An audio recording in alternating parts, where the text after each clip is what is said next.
Away, how's it, mensen of YouTube? I trust you all well.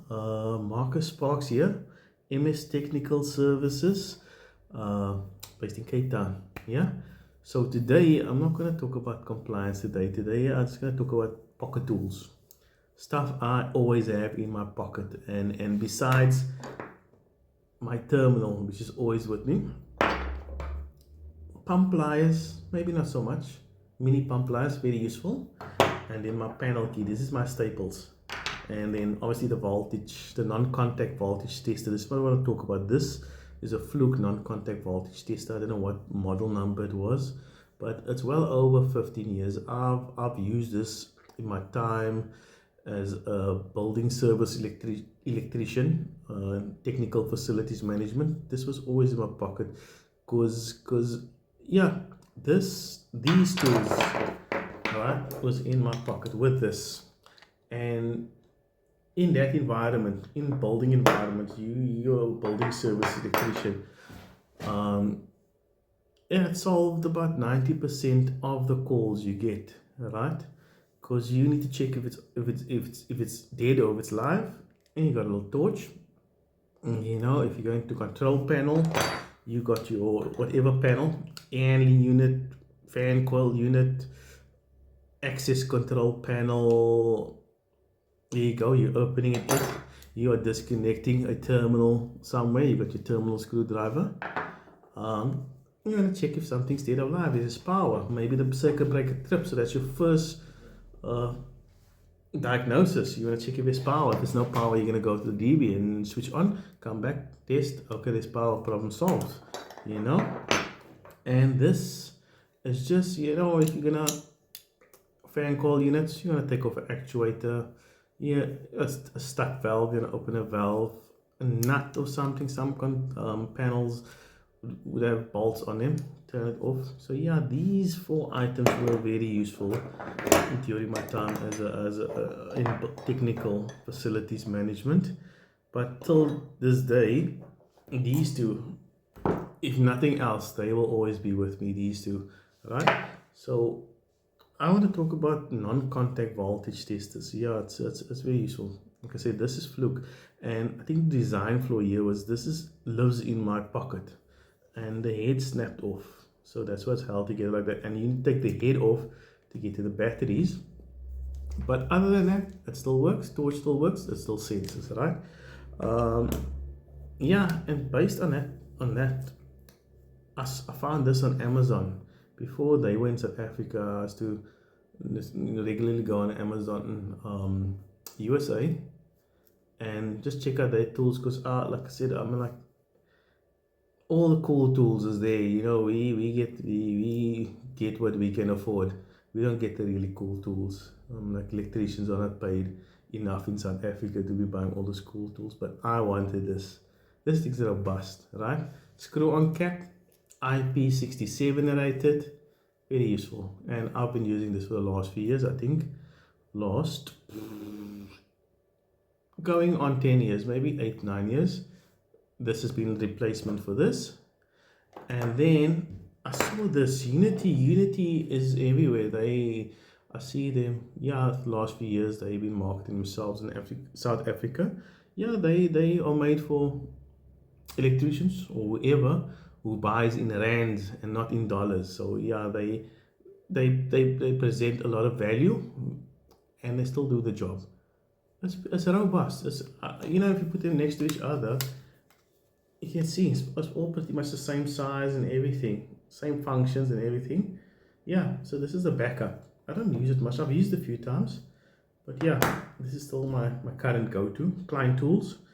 And then recently I saw Bosch Professional was also bringing out some electrical test equipment, and I was just curious, because all my power tools, most of my power tools, cordless power tools, are Bosch.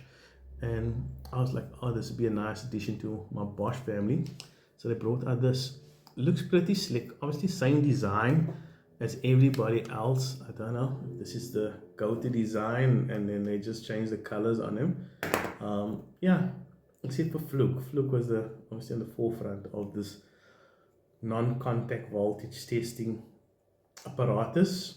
I don't know, maybe there was somebody else before them, but I learned about this through fluke. Even in my time as an apprentice, I think it was the fluke without the torch that still had the little PP like this with no torch on there. So this PP is useful. I'll show you why. The Unity's got it.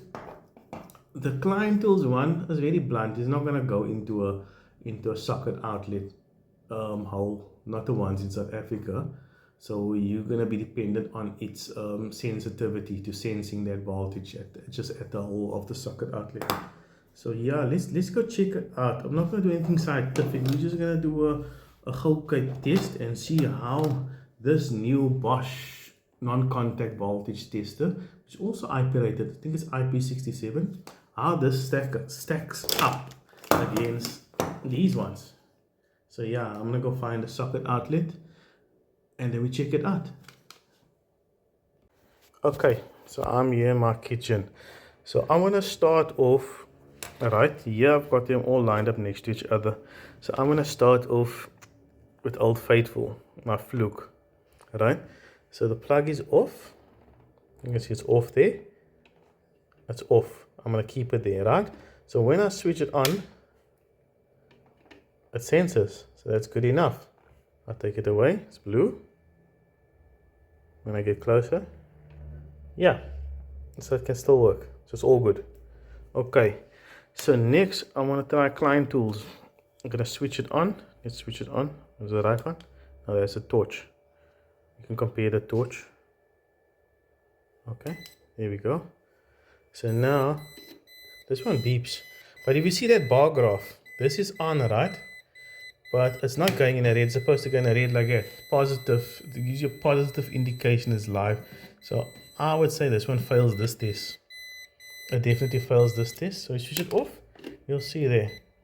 Bar graph is off. So when I switch it on, it's yellow, but that's not what you want. You want it to actually give you a positive indication there's power. So I would say this one doesn't pass that test really, but you know what? That's what plug testers are for. So now we're gonna go to the Unity non-contact voltage tester. Let me just switch it on. That's the light there, you can see. And then we're gonna switch it on. So this one's got a low mode and a high mode. So we're gonna keep it in high. That's 90 to 1000 volts AC, right? So I'm gonna switch it off first. We're gonna look at it. You see, it does nothing, no beep, no nothing. We're gonna switch it on. So it beeps. It tells you, okay, positively there is power. Red lights flashing, you're gonna know there's power. You switch it off, nothing. Here we go. Right, we're looking at these plugs. Yeah, there's power. Different beep, but it's on. Here we go. We're on the live wire.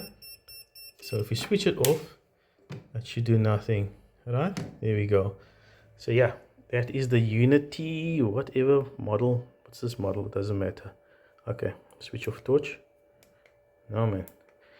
Only thing with this is if you want to switch it off, right, you need to keep in this button. And there is times when this thing is in your pocket and you don't switch this thing off, right, you'll hear beeping the whole time and the battery will run down by the time you realize, oh, you didn't switch this thing off properly. So that's the Unity. So this is the newbie. New kid on the block is Bosch, right? It looks pretty neat because you can actually switch it on. And it's got the indicator light to tell you which mode it's in. So we're going to leave it on high, 90 to 1000 volts, right? So it's got a green light. When they don't have none of this, it's got a green light. So we're going to check here. Can I see green light? It's all dead. Let's put on the torch because we had the torch on the other ones. We can compare them. We can actually compare them on the bread bin. We'll do a little torch shoot out. Okay, so now I'm going to switch on. We're going to stick him in the gatsie. There. You can see it's positively indicating. What's cool about it, you won't see it on the camera, but it actually vibrates in your hand. So yeah, I don't know, it's got a vibration also. So yes, I don't know what that is useful for, but yeah, positively indicating. It's live, it's green. When you get closer, it's red. So yeah, feels good. Okay, so yeah, let's look at these torches. This is the Bosch, right? New Bosch, right? This is my Unity torch.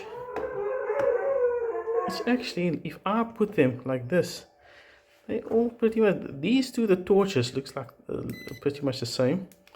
Let's look at this. So the client tools was warm white, and these ones are cool white. Yeah, and I think this beam angle is slightly wider than the Unity and the Bosch, so it's got a wider beam angle. Lastly, I'll look at the Fluke, but the Fluke I need to hold in. This thing is messed up. Yeah, this is low tech. You know, this was just for close up, so it obviously doesn't have the same light as these newer versions, right? But yeah, so that is the non-contact voltage test. The torches, we just have to switch them off. Let's see. Yeah, this thing will always be beeping in your pocket, and that one just one click, and this one is just one click. So that's the light shootout, but you can see everything is off, but the Bosch is still on. So the Bosch, I think you need to actually switch it off, or you need to hold your finger in. Okay, so yes, so I think I'm probably going to be using this from now on, see how it goes, but these will be my backups. So this one feels good. It's slightly bulkier than these other ones, slightly. I don't know if you can see it's slightly bulkier than these ones.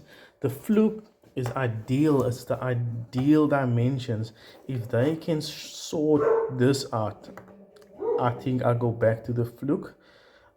I just feel the sensing, just in terms of sensing capabilities, obviously everything comes on at once, but in terms of sensing capabilities, it just gives you more of a positive indication. You see there, when you move away, and the closer you get, you'll see it start picking up. It goes blue, blue, blue, and when you're on the cable, it goes red. So it's a very positive indication. Doesn't have the beep or anything, but if you, yeah, I think the beep is useful also, but I think you wouldn't really need it as much.